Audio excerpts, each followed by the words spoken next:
pessoal, obrigado mais uma vez por você estar conosco aqui. Vamos lá dar continuidade ao nosso assunto trabalho doméstico, certo? O que mudou em 2015? Hoje o trabalhador vai ter o contrato de trabalho, ok. Então, ele também terá o contrato de experiência. Como será essa experiência? Você poderá testar o trabalhador por 90 dias. Você poderá fazer um contrato de experiência com ele de um dia e outro vencendo nos 90 dias, ou de uma semana, e vencendo nos 90 dias. Não poderá passar o período de 90 dias. Antigamente se usava para o trabalhador urbano, que era um contrato de 30 ou 90, ou 45 ou 90 dias, ok? Se você tiver mais alguma dúvida, nos encaminhe um e-mail que eu explico para você. Adicional de 25% sobre viagem. O que é esse adicional? Um exemplo, seu trabalhador doméstico teve que se deslocar para você em viagem, independente se você estava de férias ou não, ele estava a trabalho. Esse período dele vai ser computado fora da residência dele, ok? Esse adicional, sobre as horas deles, que será pago 25% sobre aquela semana que ele trabalhou fora, enquanto você estava de férias, onde ele te acompanhou. Aquele período que ele te acompanhou, esse adicional de 25% você terá que saldá-lo no final, dentro daquela competência, ok? Cartão ponto fracionado. O cartão ponto fracionado nós comentamos já no vídeo anterior, mas só para explicar um pouquinho melhor, né? Se o trabalhador ele está ali, a tua necessidade para ele, um exemplo, empregada doméstica auxiliar serviços gerais. Você precisa que ele esteja na hora do almoço e na janta.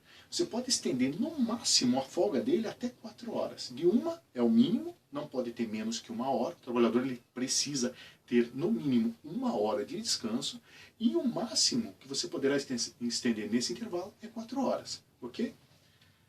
Após as 22 horas, o empregado passa a receber o adicional noturno. Lembre-se, nós estamos falando de adicionais. Adicional de 25% sobre viagem e o adicional noturno, que fica entre as 22 horas, ou se o teu trabalhador entrar no período antes das 5, ou quem sabe a sua babá. Sabe a sua babá? Se você estava com frio, não quis ir lá atender o seu bebezinho de madrugada, um exemplo, né? E a sua babá teve que fazer, ela está em hora de trabalho. Sobre essa hora de trabalho que ela computou no ponto dela, vai ser pago um adicional de 22 horas. Lembrando que as horas após as 22, entre 22 e 5 horas da manhã, são horas reduzidas. Então você deve pedir para o seu computador e verificar com ele o cálculo exato. Então 1 hora noturna é o quê? O trabalhador que tem 1 hora reduzida no período noturno equivale a 52 minutos e 30 segundos. Então, além do adicional, existe a hora reduzida.